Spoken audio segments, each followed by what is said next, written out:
it was like putting me through the fire and purifying me. And I feel like God kind of brought me through that. He's been taking me from that into like his love.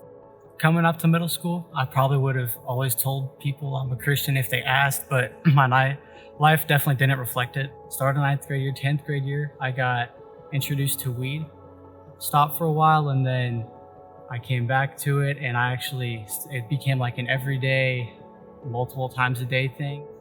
I had known I shouldn't have been doing weed. I had justified it. My heart knew it was wrong. I told myself over and over, as long as I did certain things, as long as I was trying hard in school and I was being nice to my parents and I was still spending time with people, that it was okay. And that's not true. That's a lie. One of my friends got saved. He started going to church and he started a Bible study. He invited me to go. And I started going. And around this time, it was also, I was reading the Bible. I think God started working in me then. But finally, I was in my room and I honestly, like, from true faith, I cried out to God for him to take weed away. I found it's completely different with Jesus, right? Because it's the joy of his presence and we can encounter him anywhere and any time. The kind of thing where, like, right now, I have joy, and that's not something like sitting in a chair in front of people with cameras going and stuff like that is 100% not something I would have done 2 years ago, 3 years ago.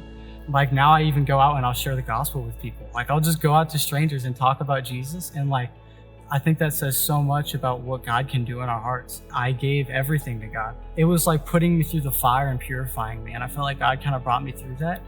And recently now he's been taking me from that into like his love. My mom had mentioned how she had been driving past the Fellowship of the Park campus by our house that has that one. And she mentioned how she just kind of felt drawn to it every time. And she just never went. And finally I got saved. And I'm like, we need to go to church.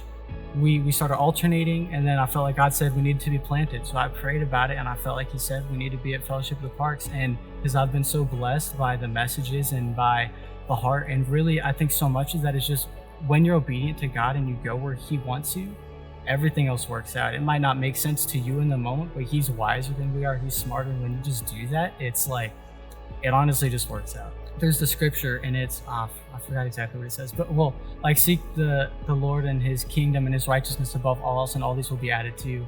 Really, he's talking about like clothing and food, but we need joy too, right? Like, and we get that from God. And if you just start prioritizing, maybe you're not reading the Bible at all. Maybe you start reading it for 5 minutes a day. Maybe before you watch TV, you read it for 5 minutes, and God will start changing your heart and changing your desires.